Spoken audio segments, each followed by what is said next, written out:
Should we start with a cheers? That's great. Today we have Jenn Wint from Wint Communications. She is an amazing PR person that Eliza and I have met, and she's been such a blessing to our life. She has a new program called Amplify Your Brand, where she helps small to medium-sized businesses get the promotions they need. Jen, I think this thing I want to talk about is, what is PR? I was telling Ellis, who works in this office, it's like, oh, I just met with like a PR lady. He's like, what'd you do? Right. Is PR only for like bad stuff? Bad stuff's probably not the right word, but like damage control? No, definitely not. And it's funny because I say, oh, I'm in PR. And people always like, cool. So like Facebook ads? And I'm like, no. So PR is public relations. So anything you do that relates to the public is effectively PR. So you do PR every day, right? Like if you are sponsoring an event or anything you post on social media, basically anything that is owned, meaning your blog, your social, the way that you show up. If you're wearing a t-shirt with your brand on it, you're doing PR, or earned. And earned is where you tell your story to media and media tells you your story. They share your story. An influencer shares your story. If I share the work we're doing together, that's PR in a way, because it's anything that's earned or owned and not bought. Bought is advertising. Marketing is generally bought and created, but owned and earned is PR. Gotcha. One of the words I really liked that you used was storytelling. How important is story? Because like in photography and video, like storytelling is, we're always like, we want to tell stories, we want to tell stories. And sometimes brands bring us out and they make us make this like really boring video that has, it's just info, which tells a story, but it's maybe not an effective story. How important is story? What is storytelling? What can storytelling get you? Why storytelling? Storytelling is so important. It is everything, because people want to buy from people and work with people that they like, right? And so that's the difference between kind of PR and marketing. Marketing is like, hey, I do photography and this is what it costs and this is how you book. Cool. You need that because people need to know what you do, how much it is, and how to book it. But the storytelling is like, hey, I'm Rob. I picked up a camera when I was 7 years old and this is my story. And people go, oh, I like that guy. I want to work with him. Yeah. And they like buy into it. Exactly. Yeah. And they connect and they say like, oh, I picked up a camera when I was a kid, or I wish I had that skill, or, you know, he's somebody I want to spend time with and work with and support. So storytelling is so important. And so as a headshot photographer, I think every headshot tells a story, and it's through facial expressions. You know, it's not a talking video like this.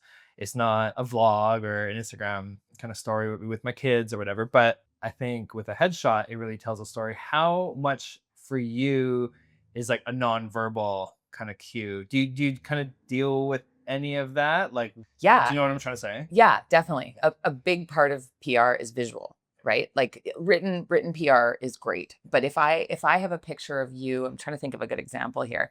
But if I see, if it's a story about you and it's maybe you doing like a really cool shot on with like a huge piece of machinery and you're doing the shot and the story is about you and the work that you do. And it's a photo that captures, I'm picturing like you are this big and this machinery piece, because I've seen some of the photos you've done of these huge things and the scale is so interesting to me. If a photographer was taking a picture of you doing photography, that tells such a story that like you're this big, this machine is this big, and you're capturing it with your lens that is this big. Do you know what I mean? Oh, I know. Yeah. I know exactly. And I wish I could afford a photographer to follow me everywhere, or just have like a selfie stick off my backpack. It wouldn't work though, because the game's big. I know. There was so much in there. Can I say one more thing? Please. But just that, like the storytelling piece, like headshots are so important and product shots are so important. But to have shots where someone's interacting with someone and your headshot, like if you and I'm sure you've had people where there's a little smile or something, that tells you this person's going to be a little bit of fun to work with, or someone's popped their hip, or if someone's, really serious. And sometimes you want someone really serious. If you're looking for an accountant, a lawyer, something like that, you want someone who's going to present in a very sort of professional, serious, thought leadership kind of way.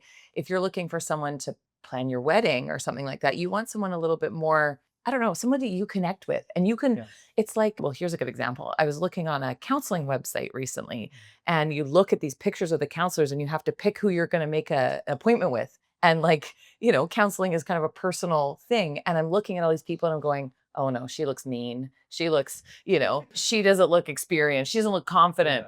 Oh, okay, I connect with her. And through just a photo, I pick someone, and we'll see if it was a good choice. It reminds me of a story of actually how I met Eliza. Okay. So in a previous life, Eliza and I were really involved in church, and I was brand new at this church. Didn't know Eliza, didn't know anyone. I just went. And to get kind of plugged into a church, you join a Bible study, which is you meet with a smaller group of people outside of the Sunday service. Yeah. I did that. I went there. There was like a online church social media private thing. And I picked my Bible study based on who I thought was most maybe attractive or most like, hey, this person's cool. Approachable.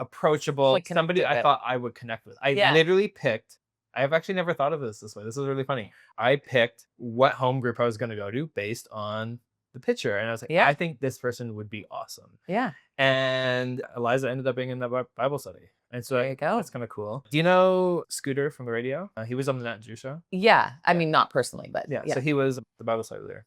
Oh, okay. And so then he was the MC at my wedding. Yeah. Oh, really? Yeah. So, yeah. I think a photo tells a lot. They say a photo is worth 1,000 words or whatever.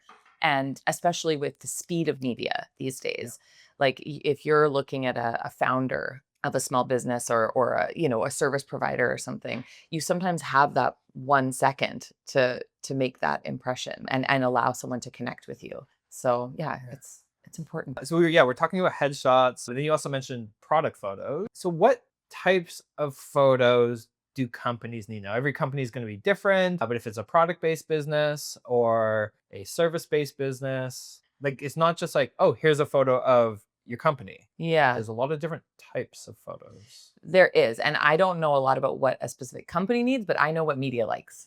Okay, let's talk about that. So there's two kind of shots that media will ask for.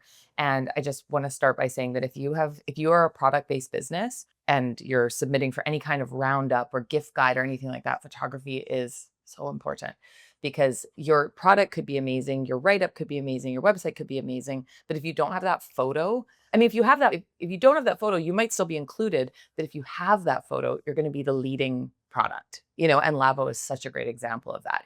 They are at the top of so many articles just because of the great photography. Even on the cover of. Yeah, totally. The what do they call it? The hero image. The hero image, Yeah. And so media wants two things. They want to see the product in action. And there's a shot that you took of, it's kind of top down at the sink. And they're washing like hands. wetting the face cloth and with obviously Leah Yard jewelry. Yeah. Which is just that amazing touch. I mean, we can talk about collaborations and partnerships in photography some other time, but that top down just shows a beautiful bathroom setting, beautiful hands using the product. So there's that kind of in action shot.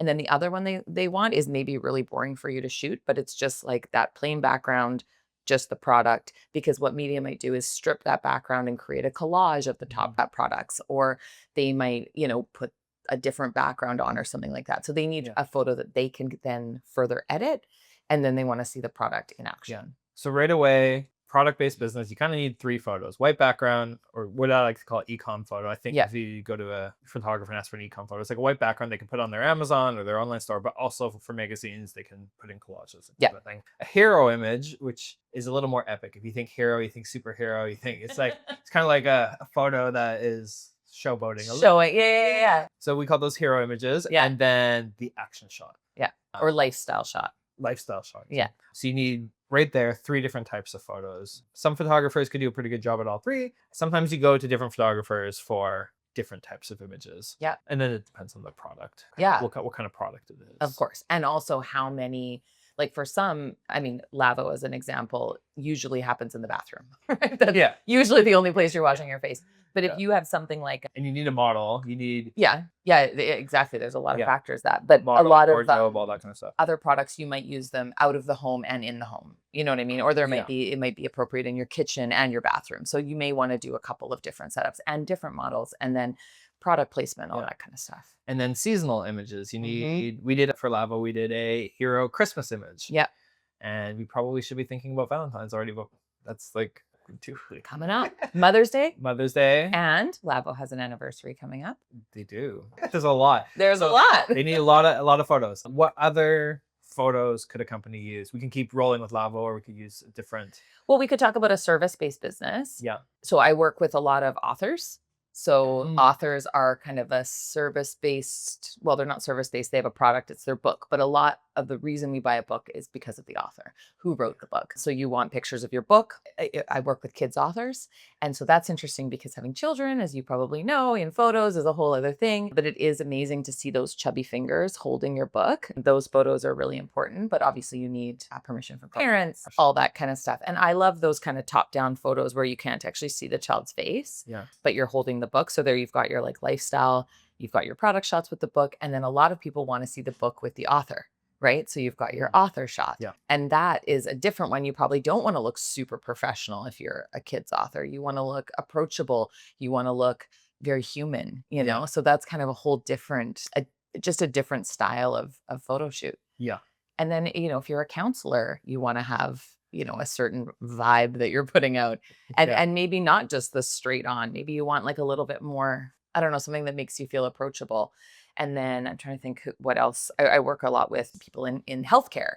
There you want a certain level of authority, right? You want to earn people's trust through a photo, and you want them to feel comfortable that you're going to be able to provide the information that they need. Yeah. The photo really sets the tone for what the public perceives of the company, but also what kind of leadership goes into the company, which affects a hiring process. Like, do people want to work for Mr. Burns type character or someone who's really goofy? I bet there's people who don't want to work for somebody who's really goofy. Yeah. No, that's awesome. So founder photos, headshots, that kind of stuff. Yeah. I was telling you earlier, it kind of feels like there's a triangle here. There's like the photographer, the PR person, the media. So how do you, like, what's your process? How do you work with all of that? Do you help line up the photographer sometimes? Do you just expect a company you're working with to have the photos? What's your like day to day, or what's your working relationship like in that triangle? Yeah. And I work with clients kind of on 3 levels. I have like a PR power hour, which is like a 1-hour brainstorm session where someone comes to me. We do like a brainstorm. And in that, I always ask,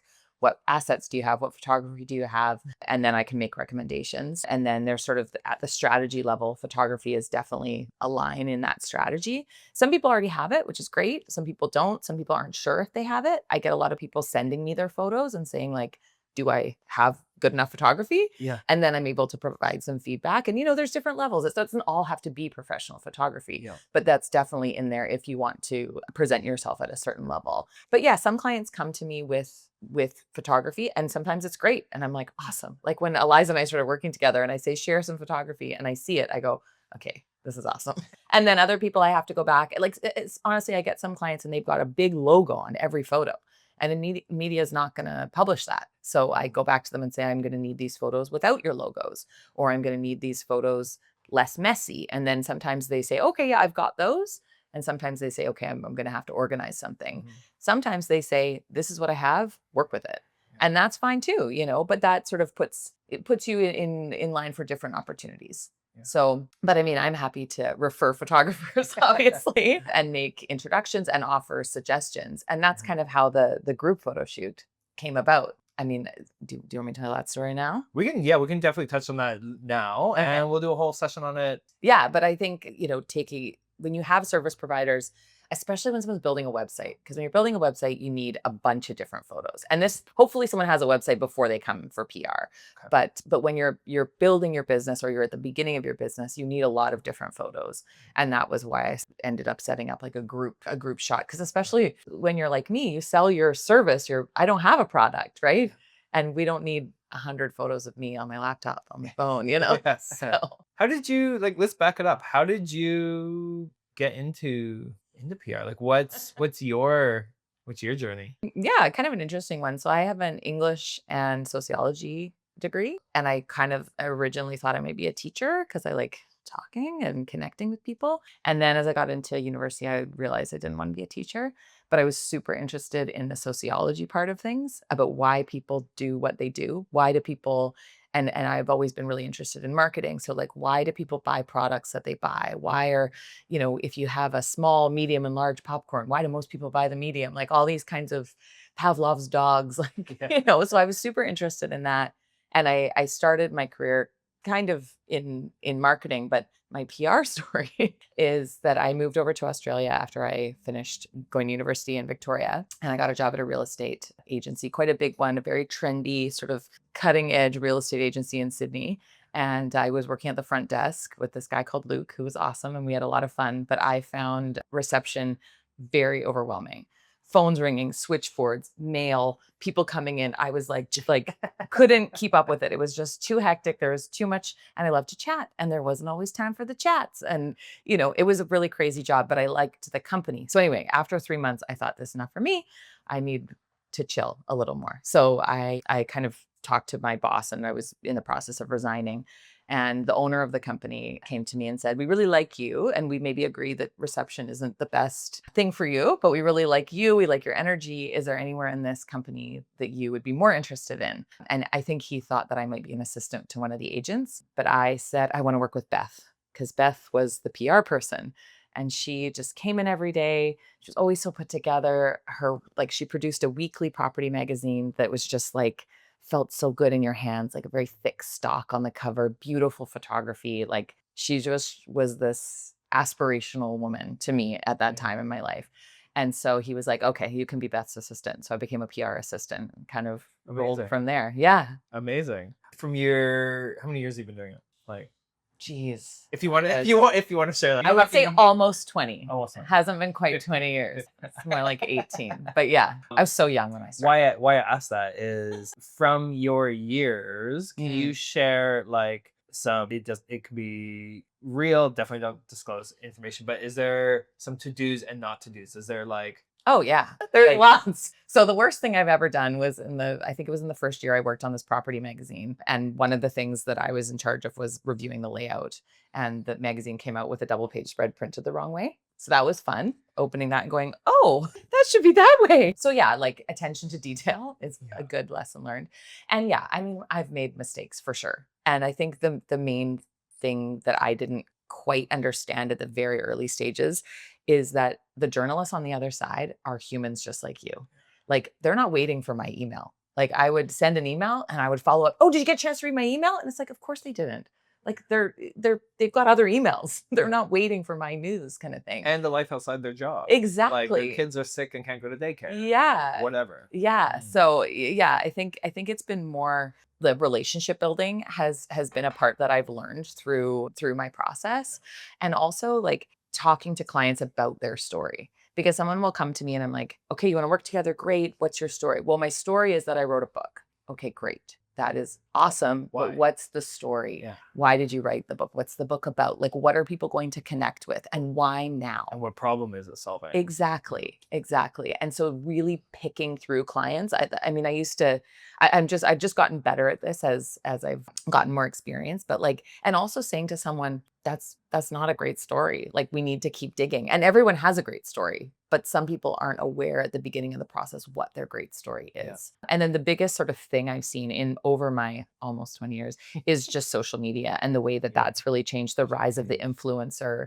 There's, it used to be that we were like submitting pitches to newspapers and you would wait 3 days to see it. And now I'm really aging myself, but the rise of the internet, and also the decrease in local news, and then the kind of resurgence of local news. Like that's been something I'm been watching and I'm really interested in. Yeah. What would set a client up for the most success? Great photography. I was not. Was that the right answer? There is no right answer. There is no right. I think being ready to be vulnerable. I also get clients that come to me, they're like, I want PR, and I say, okay, like, how would you feel about being interviewed? And they're like, oh, no. I don't want to be interviewed. It's like, well, what are you looking for here? Yeah. So, and I mean, I've done marketing before, it's just product. Like the founder is faceless, and that's a different kind of campaign. But I think the most successful campaigns are when someone is willing to tell their story, and when their story is not a story of perfection, when there's a little bit of vulnerability, lessons learned, challenges overcome. Why is that? I'm sure it goes back to your connection. Yeah. People want to connect with people. If I'm like, hey, I'm so perfect, I started my PR career at PR University and I've never learned anything because I'm just so great. You're like, oh, I don't want to work with you. Yeah. I really relate to that, because photographing people, no matter if it's like a model, I typically photograph regular people. Right. Headshots, accountants, CEOs. And construction, dirt, like people with dirt in their fingernails. Some of my Real favorite, people, some of yeah. my favorite photos is like I have this one of like a coal miner and he is filthy with it. I just think it's the best photo. Yeah. But basically what happens is people jump in front of my camera and they point out all the things they don't like about themselves, or they get it like, I hate this, and kind of sounds like that. Like people don't want to be vulnerable and show that off.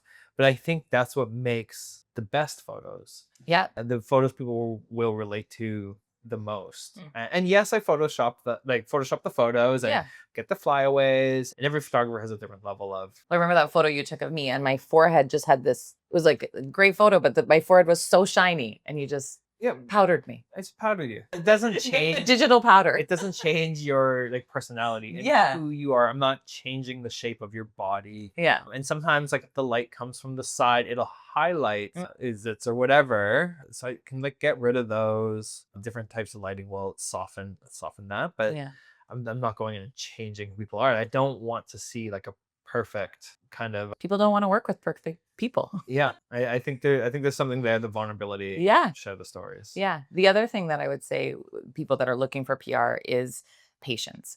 People think they're going to send their product off to, Vogue or Forbes or Maclean's magazine, and it's going to be a feature, and then they're going to sell it. And it's this idea of this overnight success. And that's not real, and also depending on what you're selling and depending on who you're selling to, a feature in like a local industry trade publication could be way better for you than any kind of big feature. I've had clients that have been featured in big publications, and then they're like, yeah, but I didn't get all the sales that I was expecting from this. And it's sort of that understanding of it takes time, patience, and PR can take time. I had an email from a journalist, I think it was like 18 months after I sent the pitch. And I sent the pitch, I did my follow-up, I heard nothing, crickets. And then a year and a half later, she comes back to me. She says, hey, I've been working on this feature and I'm thinking about that email you sent me and wondering, like, is that person still up for an interview? And so obviously I called the client. I'm like, hey, you haven't heard from me in a while, but like, are you? And of course they were. And it was great. Yeah. But sometimes it does take that bit of time and that bit of patience. Right. It's definitely something I've noticed in my career and watching Eliza and her career that, you get a couple publications even, and it's not necessarily that big like you're expecting. But then when you look back over 6 months or a year and you've accumulated a bunch of like little ones, the growth. Yeah, you're building trust, you're building your brand. And PR is that. It's about those stories. And then also it's what you do with the stories. Yeah. Sometimes I have a client on like morning TV and they share the clip. They're like, I was on global TV. Great. Like, and then they sort of sit back and go, okay, I did it. Yeah. But you can share that again. You can share it again. You can pull a clip from it. And it's what you do and how you build that thought leadership using one single piece of PR. Yeah. You can't just sort of get that feature and then be like, okay, well, that's done. It's how you use every hit that you get. Yeah. That's actually something we could talk about, because I think working with clients and they take a photo and they post it on LinkedIn once and the shoot costs, I don't know, whatever. Yeah. It could be $1,000, could be $5,000 depending on the shoot. Yeah. Can you talk about like reusing images, reusing photos and videos? Like how can people get the most value for their buck? Well, they're going back to those 3 types of photos we talked about, the kind of lifestyle, product, whatever. And if you're a person, your headshot is super important, but then maybe some kind of an action shot, some kind of shot where you're engaging, depending on what the service that you provide is. But yeah, you can't post something on the internet or on social media and think that everyone's going to see it. You have to offer opportunities. And I think kind of changing you can do your graphics different ways or whatever, but you can also, you're never going to do a photo shoot with someone and give them one photo unless it's a corporate shoot, right? So they're probably going to get a couple of shots and they probably have a favorite, but that's okay. Your favorite might not be everyone's favorite. So post again and again, not every day, 5 times in a row in the same whatever, but change your caption, change your approach, and sharing those photos over, people will see your face and see it again. This is now starting to click. They see it again. People need to see something. There's some stat, it's like 7.2 times or something before they take any action. So and worst case, someone goes, oh, I saw that.